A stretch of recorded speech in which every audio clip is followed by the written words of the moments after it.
at maging sa mga kaliwat ka ng bilateral relations na parehas na tinatrabaho ng dalawang bansa para maka-advance ang kanilang international na posisyon sa isa't isa sa napakaraming pamamaraan. Pero sa totoo lang mga utol, no? Sa mga bagay na yan, sa lahat halos ng mga bagay na yan, hanggang ngayon nakakalamang pa rin ng United States. Sinabi ko nga ito sa isang aking teorya ko lang naman yun, no? Na parang bago pa man maisip ng China, 5 steps ahead palagi o baka hindi lang ang United States sa kanila. Yun na lang yung pagsakop nila, yung plano nilang pagsakop sa South China Sea, mga utol, right before pa nila gawin yan. Natunugan na yun ng United States of America base sa aking pag-aanalisa lamang dahil nagtayo talaga sila ng mga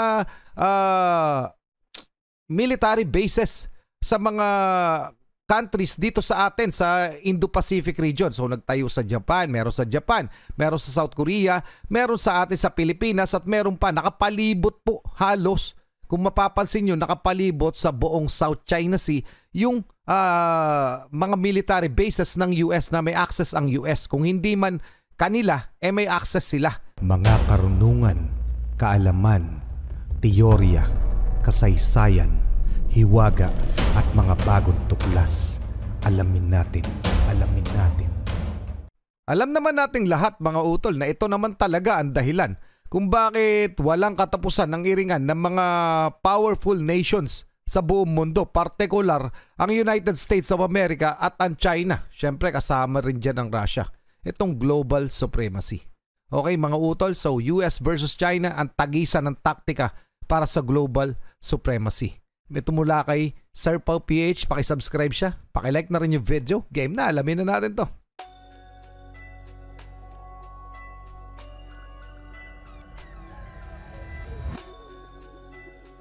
Kahit nung World War II, no? Ang panibagong Cold War sa pagitan ng United States at China ay lumalaganap sa buong mundo. Sinasabing ang kasaysayan ng digmaan sa pamamagitan ng magkakaibang ideolohiya noong panahon ng US and Soviet Union Cold War era ay tila nanunumbalik sa ngayon sa pagitan naman ng United States at China. Ang kompetisyon sa pagitan ng dalawang superpower country at ang pagnanais na magkaroon ng global hegemony ang siyang nagpapataas ng pressure, panganib at posibleng maging oportunidad naman para sa ibang mga bansa. Ayon sa isang metapora o metaphor na nabanggit at ipinahayag ng head of Germany's Domestic Intelligence Service, sinabi nitong Russia is the storm and China is the climate change. Ito raw ang siyang malinaw na lumalarawan sa realidad na kinakaharap ng mundo sa lumalala at mapangahas na geopolitical atmosphere. Magandang araw sa inyong lahat mga kaalyado. Okay, teka lang bago tayo magpatuloy. Ito talaga ang simula nito yung post-war, no? Yung pagkatapos ng World War II, mga utol, kung saan talaga nagtagisan ng gusto yung Soviet Union at ang United States of America o particular yung NATO pero particular ang United States of America. So nagpalakas masyado yung Union Soviet at nagpalakas din ang NATO hanggang sa mabuwag itong Union Soviet, mga utol ng 1990s. Okay?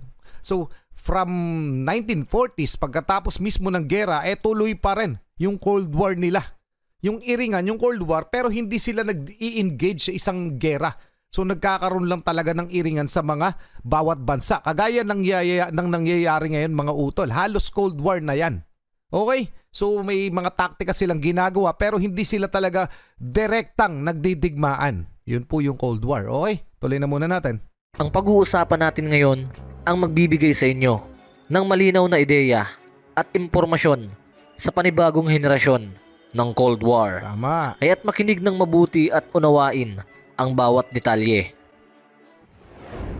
Sir Pau PH, pakisubscribe siya mga utol.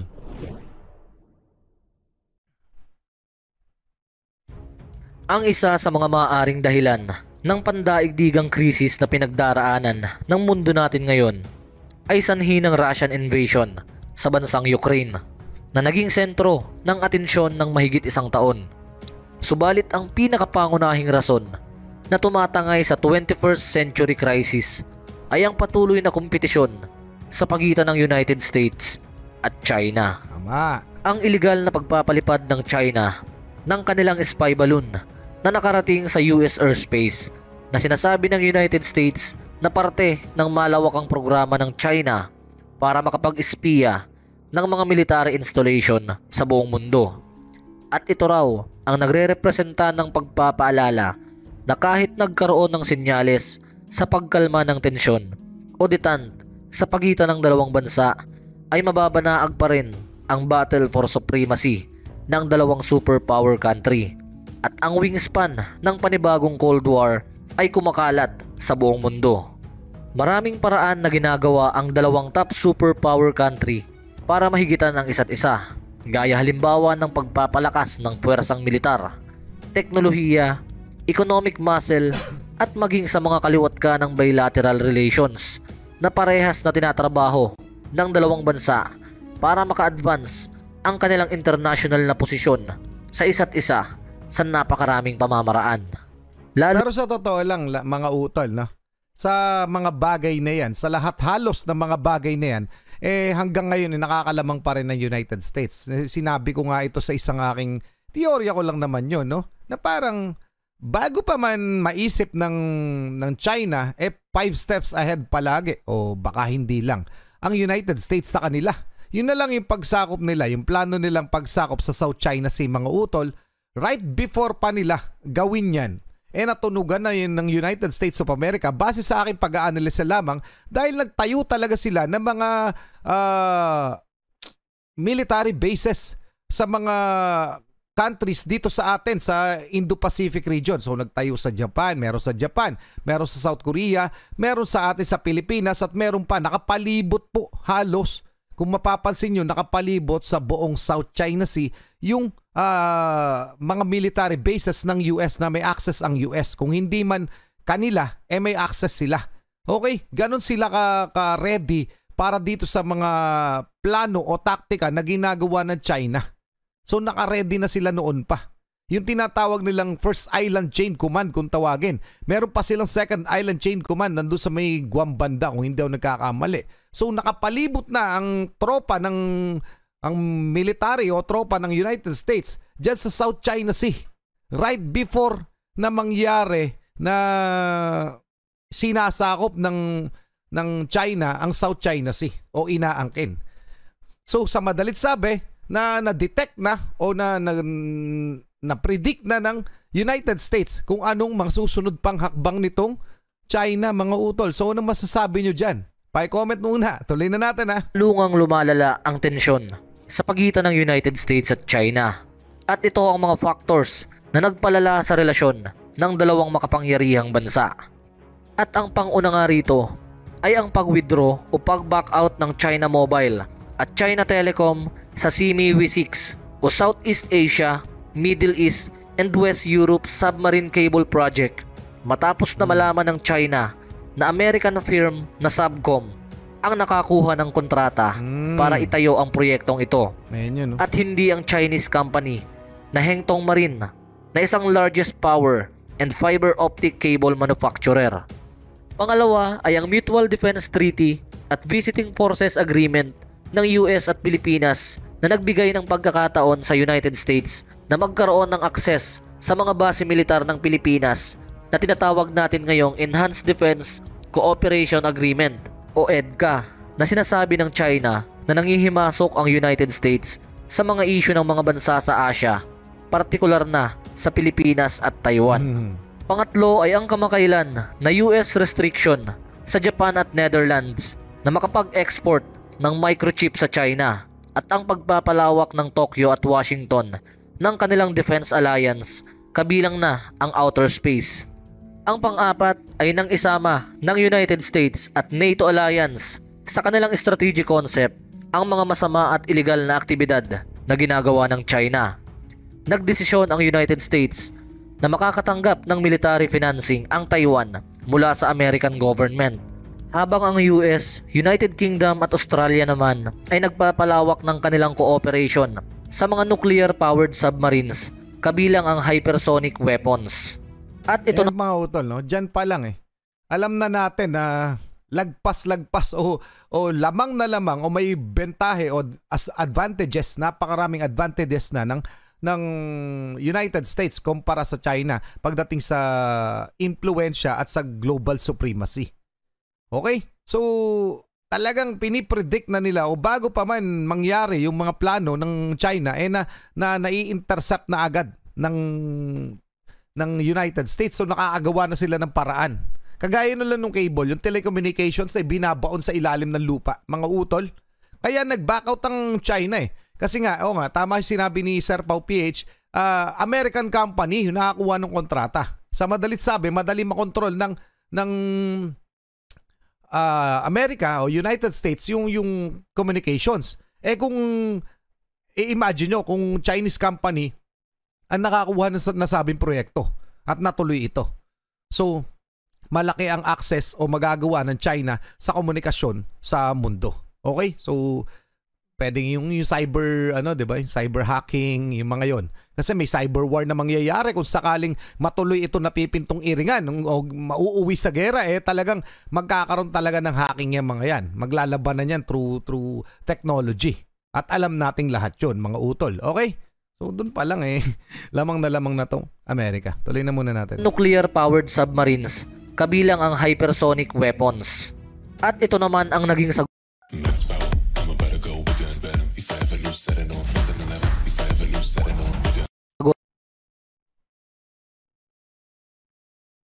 Australia naman ay nagpapalawak ng kanilang cooperation sa mga nuclear-powered submarines, kabilang ang hypersonic weapons. At ito naman ang naging sagot ng China sa mga aksyon na ginagawa ng United States para i-take over ang kanilang bansa sa global supremacy. Ito na. Una, ang pagpirma ng China sa isang strategic statement sa Russia na nagpapakita ng unconditional na relasyon ng dalawang bansa bago pa man ang invasion ng Russia sa bansang Ukraine.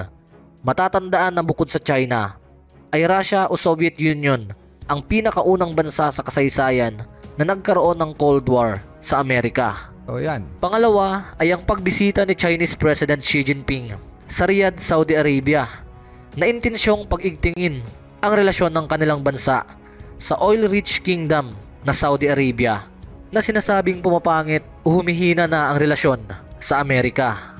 Pangatlo, ang pagpupulong na naganap sa pagitan ni President Xi Jinping at German Chancellor Olaf Scholz sa Beijing.